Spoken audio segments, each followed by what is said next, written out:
Very good morning बच्चों। आज आपको हिंदी की कक्षा में हम व्याकरण भाग यानी कि कार्यालय हिंदी वो पढ़ाना शुरू करेंगे। सबसे पहले मैं आपको इकाई 1 जनसंचार माध्यम और लेखन इसके बारे में बताऊंगी। सबसे पहले मैं आपको बता देती हूँ कि इस पार्ट में हम क्या क्या पढ़ेंगे।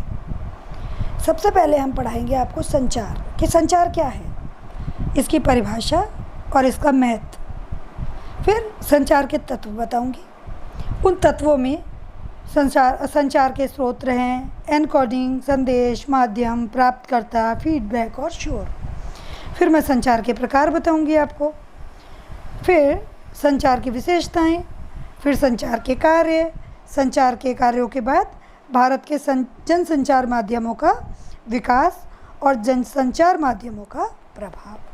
तो हम आज पढ़ेंगे जनसंचार माध्यम। ठीक, सबसे पहले मैं आपको संचार का परिचय देती हूँ। संचार इंग्लिश में जिसको कहते हैं सर्कुलेशन, ठीक है। इसके बिना तो जानते हो जीवन संभव है ही नहीं।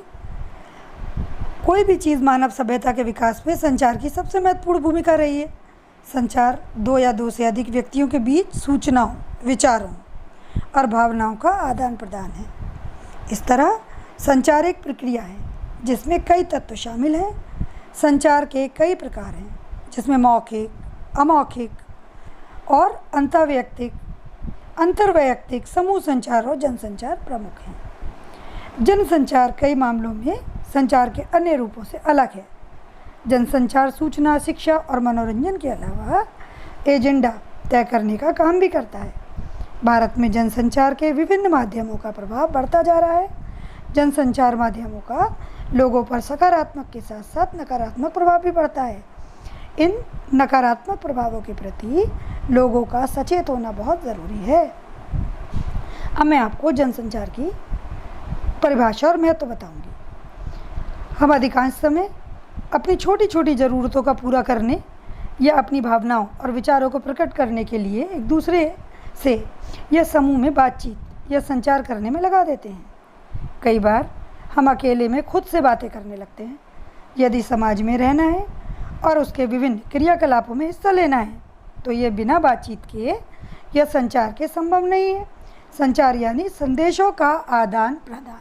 तो आप समझ गए हो कि हमारे मन में कोई भी भाव है, कोई बात है, कोई भी चीज़ है, वो हमें दूसरे तक पहुंचानी है। इसको हम कहते हैं संचार। अब सीधी सी बात है कि संचार के बिना हमारा जीवन संभव है ही नहीं। हम संचार के बिना रह ही नहीं सकते। संचार जीवन की निशानी है। जब तक वो जीवित है, जब तक संचार करता रहेगा। ऐसा तो भी देखा होगा आपने कि एक व्यक्ति जीवित रहे और बिना बोले चाले, बिना अपने मन की बात बताए, बिना दूसरे के मन की बात जाने जीवित रह ले और फिर उसके बाद में मर जाए। ऐसा हो ही नहीं सकता। एक छोटा बच्चा भी अगर होता है तो वो संचार के बिना नहीं रहता। वो ए ऊ तोतली भाषा में कुछ ना कुछ बोलेगा, आ ऊ बोलेगा, रोएगा, चिल्लाएगा, अपनी माँ का ध्यान अपनी ओर खींचेगा। ठीक है। अब इसमें एक लाइन है कि संचार के खत्म होने का अर्थ है मृत्यु। सही बात है। एक डेड बॉडी आपने देखा होगा, ना वो किसी से बात करती है ना किसी की बात सुनती है। तो जीवन में जब संचार खत्म हो जाएगा तब उस क्षण को हम कहेंगे मौत या मृत्यु। अब वैसे आपने देखा होगा प्रकृति में सभी जीव जो हैं वो संचार करते हैं। कुत्ता भी है तो वो आपस में भौंकता है, गधा रेंकता है, हाथी चिंगाड़ता है, सब संचार करते हैं अपने हिसाब से। लेकिन मनुष्य जो है उसको संचार करने की क्षमता और कौशल सबसे बेहतर भगवान ने दिया है।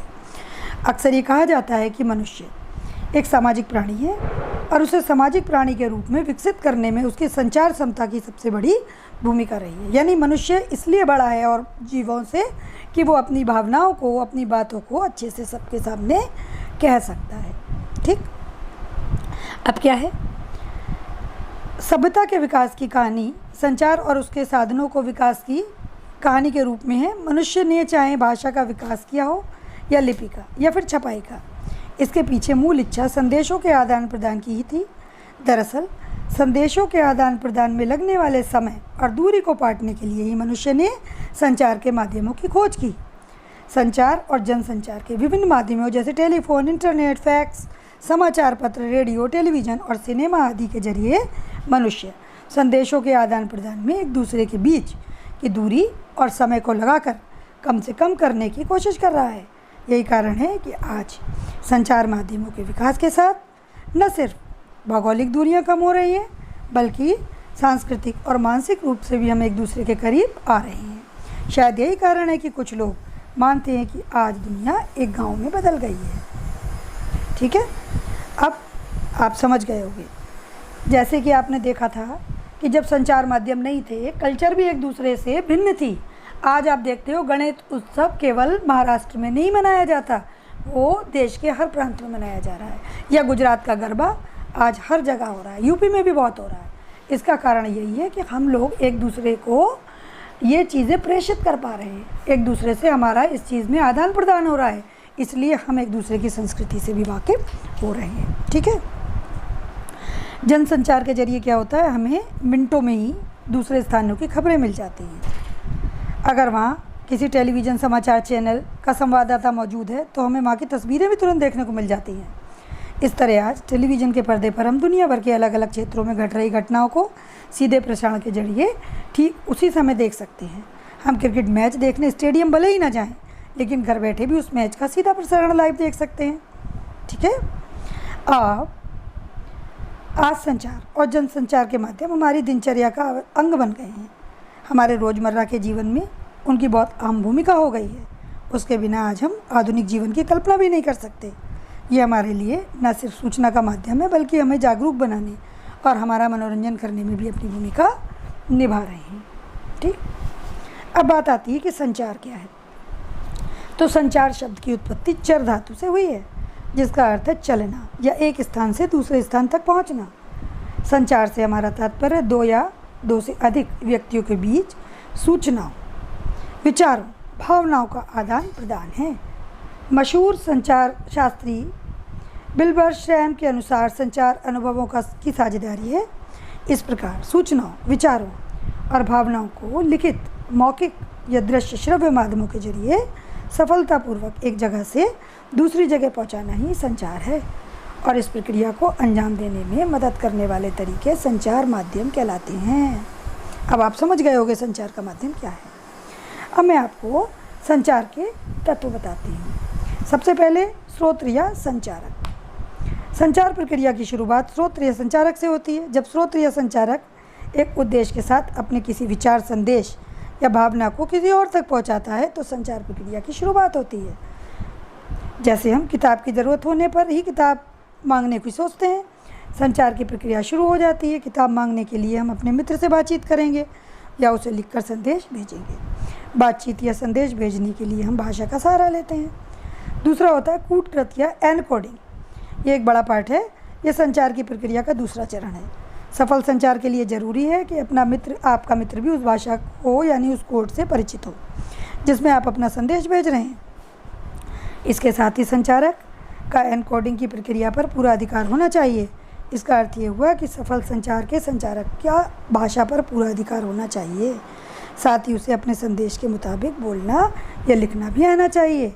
तीसरा है संदेश, मैटर, कि संदेश है क्या। तो संदेश पूरी तरह से उद्देश्यपूर्ण होना चाहिए, स्पष्ट होना चाहिए। हाँ, अब माध्यम होता है कि किस माध्यम से भेज रहे हैं।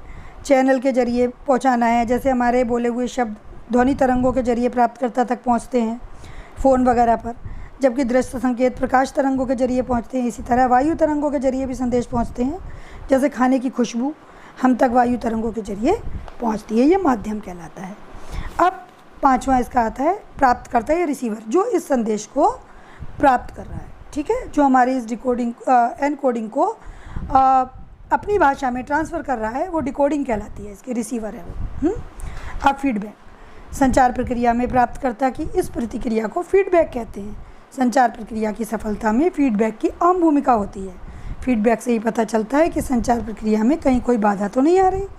इसके अलावा फीडबैक से ये भी पता चलता है कि संचारक ने जिस अर्थ के साथ संदेश भेजा था वह उसी अर्थ में प्राप्तकर्ता को मिला है अथवा नहीं।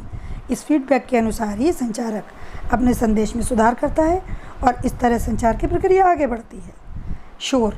संचार प्रक्रिया में जब कोई बाधा आती है, टेक्निकल नॉइज़ जिसको कहते हैं, दैट्स कॉल्ड शोर, उसको हम शोर कहते हैं। ये संचार की प्रक्रिया से हटाना बहुत ज़रूरी होता है। ठीक है, अब इसी के साथ जो मैं बात करूँगी संचार के प्रकारों की भी कर लेती हूँ।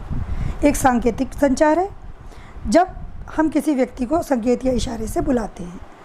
अंतर्वैयक्तिक इंटरपर्सनल संचार, जब हम कुछ सोच रहे होते हैं या कुछ योजना बना रहे होते हैं या किसी को याद कर रहे होते हैं, तो ये संचार कहलाता है अंतर्वैयक्तिक। ये हमारा व्यक्ति संचार है। समूह संचार, इस संचार में हम जो कुछ करते कहते हैं इसमें एक या दो व्यक्ति के लिए ना होकर ये पूरे समूह के लिए होता है। और जनसंचार, जब हम व्यक्तियों के समूह के साथ प्रत्यक्ष संवाद की बजाय किसी तकनीकी या यांत्रिक माध्यम के जरिए समाज के एक विशाल वर्ग से संवाद कायम करने की कोशिश करते हैं, तो इसे जनसंचार कहते हैं। इसमें एक संदेश को यांत्रिक माध्यम के जरिए बहुगुणित किया जाता है ताकि उसे अधिक से अधिक लोगों तक पहुंचाया जा सके। इसके लिए हम किसी उपकरण या माध्यम की मदद लेनी पड़ती है, मसलन अखबार, रेडियो, टीवी, सिनेमा या इंटरनेट। अखबार में प्रकाशित होने वाले समाचार वही होते हैं, लेकिन प्रेस के जरिए उनकी हज़ारों लाखों प्रतियां प्रकाशित करके विशाल पाठक वर्ग तक पहुंचाई जा सकती हैं। तो आज हम आपको इतना पढ़ाएंगे, उसके बाद हम इसकी आगे की चीज़ें आपको बताएंगे।